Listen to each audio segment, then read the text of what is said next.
السلام عليكم، كي دايرين؟ لاباس عليكم؟ كنتمنى ان شاء الله يلقاكم هذا الفيديو بصحه جيده ان شاء الله. اليوم بغيت نحضر معكم واحد الحلوه كتجي زوينه، حلوه الهلال بكاوكاو الزنجلان. كنا كنديروها من زمان، كتجي رائعه وبغيت نشاركها معكم اليوم وانتم معايا في المقادير. بالنسبه للمقادير كنحتاجوا فيها 250 غرام ديال الزنجلان محمر في الفران، على هذا الشكل كنحمروه. وكنحتاجوا فيها 250 غرام ديال الكاوكاو حتى هو محمر في الفران. بغيتو ديروا كاوكاو لي بالقشره ديروه على حسب الاختيار ديالكم. وكنحتاجوا 200 غرام ديال السنيده، سكر الخشن. وكنحتاجوا فيها 250 غرام ديال الزبده لينه، اي زبده عندكم. وكنحتاجوا كاس ونص ديال الزيت ديال العنبه. وكنحتاجوا قبيصه ديال الملح والشاصيه ديال زهره البرتقال باش تعطينا النسمه في الحلوه ديالنا. وهانتوما معايا ان شاء الله في الطريقه ديال التحضير. البنات بالنسبه للقبيله في المقادير نسيت ما قلتش لكم الدقيق الابيض خاص بالحلويات كنديروه على حسب الخليط، ما فيش كميه محدوده انما على حسب الخليط. بالنسبه للجنجلان ها هو طحنته اللي كنت وريتكم قبيله، وكاوكاو تا هو طحنته على هذا الشكل هذا مولينكس. صافي ان شاء الله انا غنبدا معكم الطريقه ديال التحضير. بسم الله على بركه الله. كنضيفوا 250 غرام ديال الزبده،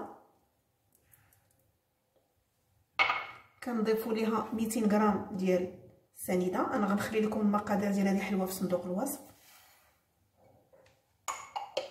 كنديروا قبيصه ديال الملح، غير قبيصه الملح، اي حلوه ديروا فيها الملح، قبيصه الملح. بسم الله. غادي نخدموا الزبده مع السنيده على هذا الشكل هذا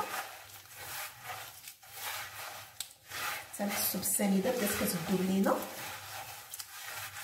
عاش نضيفوا شويه ديال نضيفوا كاس ونص ديال العنبه ديال الزيت مائي.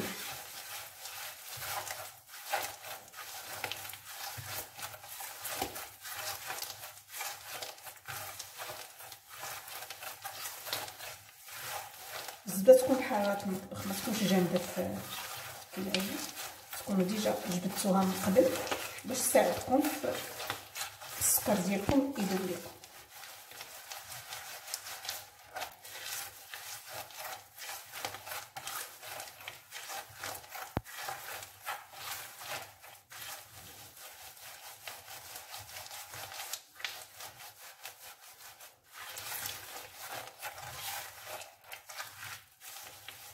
دابا غادي نجيبو كاس ونص ديال الزيت،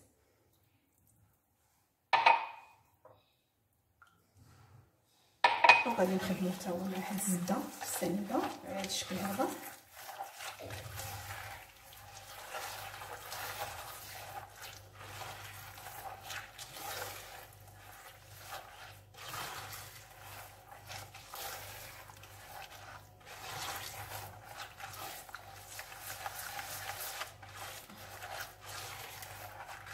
نبقاو على هذه الطريقه هذه حتى ما نبقاوش نحسوا بالزبده ديالنا مكلكله علينا بهذا الشكل هذا،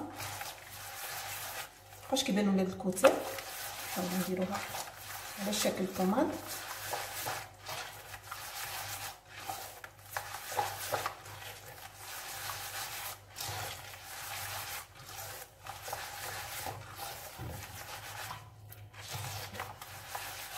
هذه الحلوه هذه عندها ذكريات، كنا كنديروها في الاعياد ديال زمان، كانت كتجي بنينه. بعد ما حسينا بالزبده كلها دابت على هذا الشكل هذا،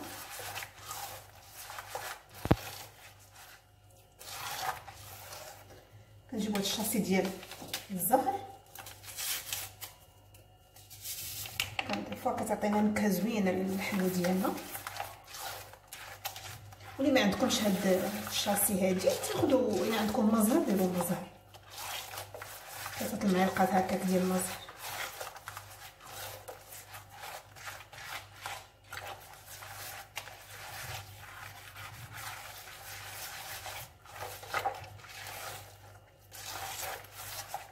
صافي. وكنجيبوا الزنجلان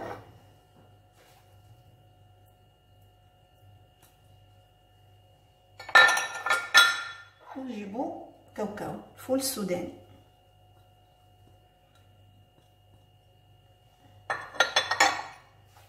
صافي وكنخلطو.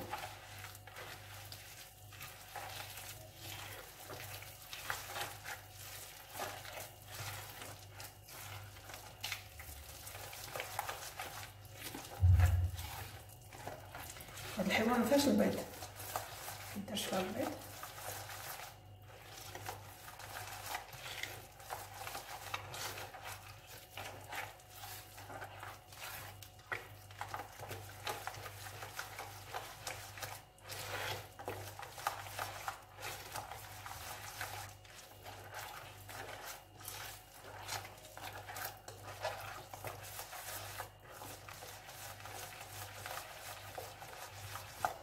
حتى هي غادي نخدموها بحال شكل اللي خدمنا الزبده، باش ما يبقاوش لينا هادوك الكتل ديال الكاوكاو والزنجلان.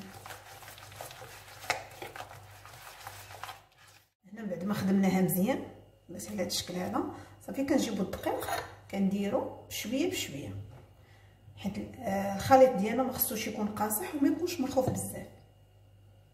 بقاو غادي بشويه بشويه. بسم الله.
عرفتي خدامه وطالعه منها ريحه كاوكاو والزنجلان مع صباح.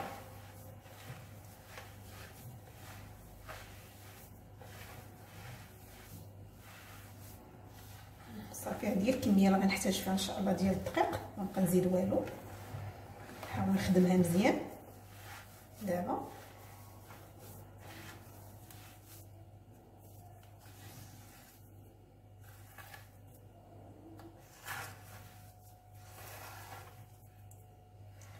نحيدو هاد الجناب هادو.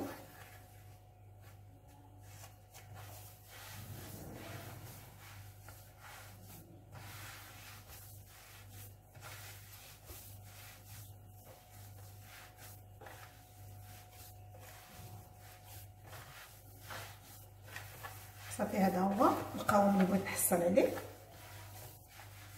انا غادي نجمعها ونكمل معكم. هنا البنات من بعد ما خلطناها على هذا الشكل جمعناها وصبحت على هذا الشكل هذا، ما قاصحه ما خفيفه. صافي كناخذوا هذا القياس كنحربلوهم هكا على شكل ليبودان هكا صغار. صافي وكنجيبهم فوق لاطه وكنديرهم على شكل كعبه على هذا الشكل هذا. شفتوهم؟ صافي وكنبقاو غادي ان شاء الله نستمروا هكا. حاولوا ديروهم الزكويرات القياس باش يجيوكم قادين في القياس ديالهم. شفتوا؟ نجيبو هنا ونشكلوهم.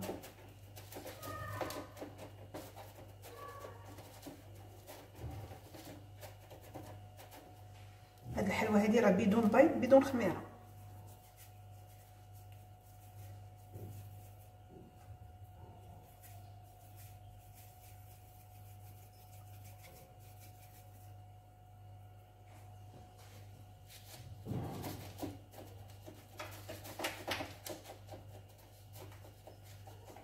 واخا كتشوفوها مشقه من الفوق، ملي كطيب كتولي مزيانه. شفتوا؟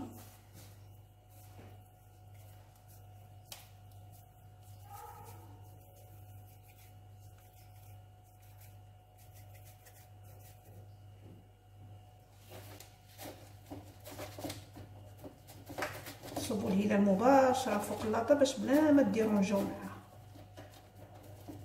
شفتوها؟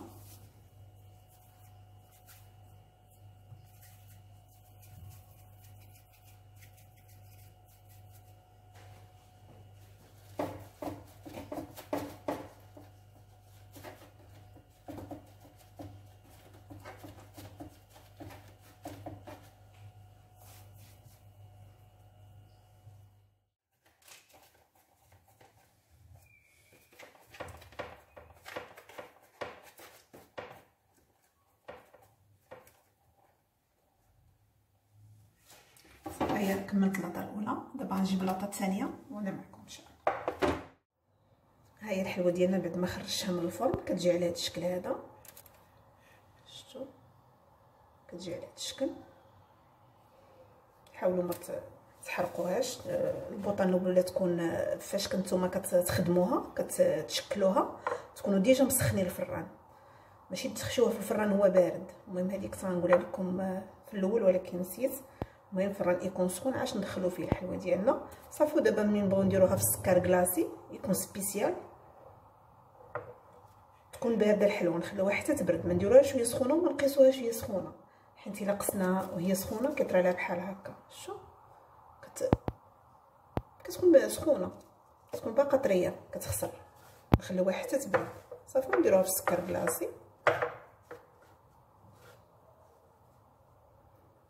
نحطوها في شي هكا شي تبصيله بحال هكا.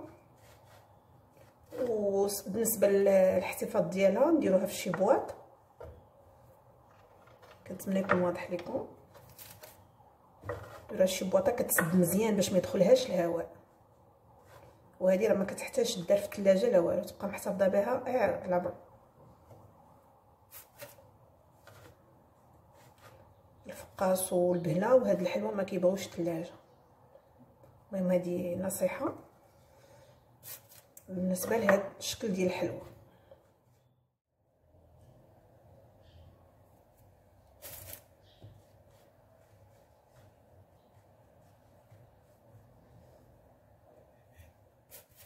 هذا هو الشكل النهائي ديال الحلوه ديالنا ديال اليوم، حلوه الهلال كنا كنديرو من زمان.